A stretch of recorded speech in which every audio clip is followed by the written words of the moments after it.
Hello everyone, I am सुगम। Welcome back. तो guys यहाँ पर आज हम क्या देखने वाले हैं। और गाइस आज है आपका डे 16 और यहाँ पर कुछ ऐसा सेंटेंसेस को हम सीखेंगे जिनको आप रोज़ाना बोलते हो। जैसे मानना पड़ेगा तुम बहुत अच्छे हो, मानना पड़ेगा वह बहुत लालची है। ठीक है, तो इस तरह से जब आपको कहना होता है कि मानना पड़ेगा, तो इनको हम इंग्लिश में कैसे बोलेंगे। तो गाइस सबसे पहले आप सीखिए कि इनको बनाने का हमारा स्ट्रक्चर क्या होगा। स्ट्रक्चर में सबसे पहले आपको अंग्रेजी लगानी है मानना पड़ेगा, यानी आई हैव टू एडमिट। और इसके बाद पीछे जो भी सेंटेंस आपको दिया गया है उसकी अंग्रेजी आपको लगा देनी है। जैसे मानना पड़ेगा तुम बहुत अच्छे हो, I have to admit you are very nice. ठीक है गाइस, तो पीछे जो भी सेंटेंस आपको दिया गया है उसकी अंग्रेजी लगाइए और मानना पड़ेगा कि अंग्रेजी क्या हो जाएगी, आई हैव टू एडमिट। तो अब जैसे यहाँ पर एग्जांपल दिया गया कि मानना पड़ेगा तुम बहुत अच्छे हो, तो इसको हम अंग्रेजी में क्या बोलेंगे। सबसे पहले आपको अंग्रेजी लगानी है आई हैव टू एडमिट, और इसके बाद एंड में ये क्या दिया गया था कि तुम बहुत अच्छे हो, तो इसको हम इंग्लिश में क्या कहेंगे, यू आर वेरी नाइस। तो I have to admit you are very nice, मानना पड़ेगा तुम बहुत अच्छे हो। क्लियर। इसी तरह से गाइस नेक्स्ट है कि मानना पड़ेगा वह बहुत लालची है। तो कैसे बनाओगे, सबसे पहले आपको अंग्रेजी लगानी है आई हैव टू एडमिट, और वह बहुत लालची है तो he is so greedy. He is so greedy, I have to admit he is so greedy. Next है कि मानना पड़ेगा रोहन कमज़ोर है। तो आप इंग्लिश में कहोगे I have to admit Rohan is weak. अच्छा, अगर आपको गाइस कहना हो कि रोहन बहुत होशियार है, तो आप इंग्लिश में कहोगे I have to admit Rohan is sensible. होशियार लड़का है तो आप इंग्लिश में कहोगे सेंसिबल बॉय। नेक्स्ट है कि मानना पड़ेगा मोहन आपका दोस्त है। तो मानना पड़ेगा इसकी अंग्रेजी पहले लगाइए आई हैव टू एडमिट, और मोहन आपका दोस्त है तो Mohan is your friend. I have to admit Mohan is your friend, मानना पड़ेगा मोहन आपका दोस्त है। क्लियर। नेक्स्ट है कि मानना पड़ेगा तुमने पढ़ाई की थी या फिर तुमने पढ़ाई की, तो इसको हम इंग्लिश में कहेंगे I have to admit you studied. तुमने पढ़ाई की, यू स्टडीड। अगर आपको कहना हो कि मानना पड़ेगा कि तुम पढ़ाकू थे, तो इसको हम इंग्लिश में क्या कहेंगे। और अगर आपको कहना हो कि मानना पड़ेगा कि तुम टॉपर थे, तो इसको इंग्लिश में कहोगे I have to admit you were topper. तुम्हारे पापा अध्यापक थे तो I have to admit your father was teacher. Clear. तो जो भी पीछे सेंटेंस आपको दिया गया है कि अगर आपको कहना मानना पड़ेगा कि तुम घर पर थे, तो आई हैव टू एडमिट तुम घर पर थे, यू वॉज एट होम। और तुम घर पर हो तो यू आर एट होम। मानना पड़ेगा मोहन स्कूल जाता तो I have to admit Mohan go to school now. मानना पड़ेगा मोहन कॉलेज जाता है तो I have to admit Mohan go to office now. मानना पड़ेगा तुम बेशरम हो, तो इंग्लिश में कहेंगे कि I have to admit you are so shameless. तुम बेशर्म हो या फिर बेशरम हो। तो गाइस आपको ध्यान रखना है कि जो भी सेंटेंस आपको दिया गया है पीछे उसकी अंग्रेजी लगा दीजिए। और मानना पड़ेगा तो आई हैव टू एडमिट, जैसे मानना पड़ेगा तुम बहुत बेशर्म हो, I have to admit you are so shameless. इसी तरह से यहाँ पर गाइस आपका नेक्स्ट सेंटेंस है कि मानना पड़ेगा उसने तुमसे बात नहीं की। तो I have to admit she didn't talk to you. मानना पड़ेगा उसने तुमसे लड़ाई की, तो I have to admit she fight with you, she fight to you. मानना पड़ेगा तुम्हारे पिताजी एक अच्छे टीचर थे, तो I have to admit your father was. अब यहाँ पर है कि अच्छे टीचर है तो your father is a good teacher. थे तो आप इंग्लिश में कहोगे your father was a good teacher. Clear.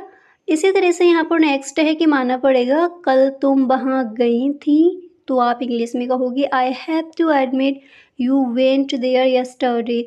और अगर ये कहना हो कि सीमा वहाँ गई थी, तो आप यहाँ पर यू की जगह कर दोगे कि सीमा वेंट देयर। कल गई थी सीमा वेंट देयर यस्टरडे, मानना पड़ेगा आई हैव टू एडमिट। मानना पड़ेगा सीमा ने उससे बात की होगी, तो आप इंग्लिश में कहोगे I have to admit Seema will talk him. और अगर कहना हो कि सीमा ने उससे बात की तो आप इंग्लिश में कहोगे I have to admit Seema talk to him. Seema ने पढ़ाई की, सीमा स्टडीड। सीमा ने देखा तो सीमा शा। अगर आपको कहना हो कि मानना पड़ेगा तुम अंग्रेजी बोल सकते हो तो आप इंग्लिश में कहोगे I have to admit you can speak English. मानना पड़ेगा तुम इंग्लिश सीख रहे हो। I have to admit you are learning English. सीख रहे थे, यू वर लर्निंग इंग्लिश। सीख रहे हो, यू आर लर्निंग इंग्लिश। सीख सकते हो तो यू कैन लर्न इंग्लिश। ठीक है, इंग्लिश सीख सकते हो तो यू कैन लर्न इंग्लिश। मानना पड़ेगा उसकी अंग्रेज़ी अच्छी है तो इसको आप इंग्लिश में कहोगे I have to admit his English is good. उसकी अंग्रेजी अच्छी है। उसकी आदत अच्छी है तो I have to admit his habit is good, his nature is good.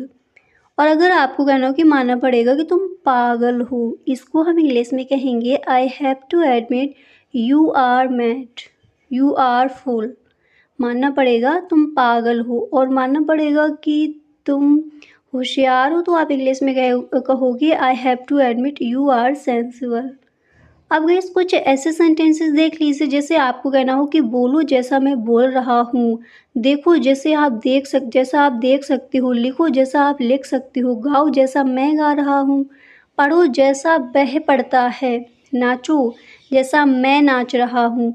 तो इस तरह के सेंटेंसेस को आप इंग्लिश में क्या कहोगे? तो चलिए गाइस इन सेंटेंसेस को भी यहाँ पर देख लेते हैं। तो जैसा, इसकी अंग्रेजी आपको क्या लगानी है? एज मतलब होता है गाइस जैसा।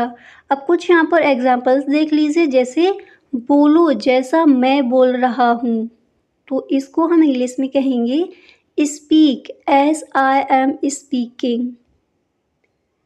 ठीक है, तो बोलो यानी स्पीक, सुनो यानी लिसन, और देखो यानी शी। तो और एंड में अगर दिया गया कि जैसा मैं बोल रहा हूँ, जैसा मैं देख रहा हूँ, जैसा मैं गा रहा हूँ, तो उसकी अंग्रेजी आपको बाद में लगा देनी है। अब जैसे गाइस नेक्स्ट सेंटेंस है कि देखो जैसा आप देख सकते हो, तो आप इंग्लिश में कहोगे she as you can see. देखो जैसा आप देख सकते थे, she as you could see. और देखो जैसा आप देख सकोगे, she as you will able to see. इस तरह से बोलोगी।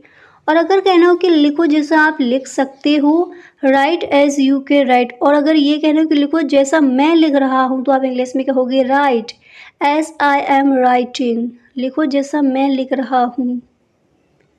ठीक है, और अगर आपको कहना हो कि गाओ जैसा मैं गा रहा हूँ, तो इसको आप इंग्लिश में कहोगे sing as I am singing.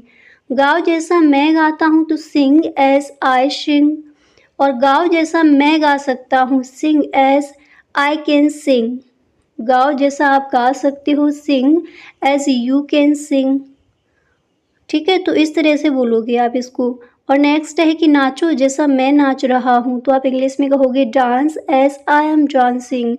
नाचो जैसा मैं नाचता हूँ, डांस एज आई डांस। और नाचो जैसा आप नाच सकते हो, dance as you can dance. Clear. और नेक्स्ट है कि पढ़ो जैसा वह पढ़ता है, तो आप इंग्लिश में कहोगी रीड एज, वह पढ़ता है तो आप इंग्लिश में कहोगी एज ही रीड। पढ़ो जैसा मैं पढ़ता हूँ, रीड एज आई रीड। वह पढ़ता है तो यहाँ पर ही कर लीजिए। क्लियर। इसी तरह से गाइस नेक्स्ट है कि लिखो और पढ़ो जैसा मैं लिख और पढ़ रहा हूँ, तो इसको आप इंग्लिश में कहोगे write as read, sorry write and read as I am writing and reading. लिखो और पढ़ो, राइट एंड रीड, जैसा मैं लिख और पढ़ रहा हूँ, as I am writing and reading. इस तरह से इसको आप इंग्लिश में कहोगे। क्लियर। इसी तरह से गाइस यहाँ पर नेक्स्ट है कि करो जैसा मैं कर रहा हूँ, तो आप इसको इंग्लिश में कहोगे do as I am doing. Do as I am doing, करो जैसा मैं कर रहा हूँ। सीखो जैसा मैं सीख रहा हूँ, तो सीखो यानी लर्न हो जाएगा। नाचो जैसा मैं नाच रहा हूँ, डांस हो जाएगा। जैसे नाचो जैसा मैं नाच रहा हूँ, dance as I am dancing. खाओ जैसा मैं खा रहा हूँ, eat as I am eating. खाओ जैसा आप खा सकते हो, तो eat as you can eat. खाओ जैसा मैं खाता हूँ, तो ईट एज आई ईट। ठीक है, तो जैसा यानी इसकी अंग्रेज़ी आपको लगानी है एज़, और पहले जो वर्ब दी गई है उसकी अंग्रेज़ी लगा दीजिए। अब जैसे नेक्स्ट है कि सीखो जैसा मैं सीख रहा हूँ, तो आप इंग्लिश में कहोगे learn as I am learning. और सीखो जैसा मैं सीखता हूँ, तो लर्न एज़ आई लर्न। सीखो जैसा आप सीख सकते हो, learn as you can learn. सीखो जैसा मैं सीखता हूँ, तो आप इंग्लिश में कहोगे लर्न एज़ आई लर्न। तो गाइस मिलते हैं नेक्स्ट वीडियो में। Thank you so much.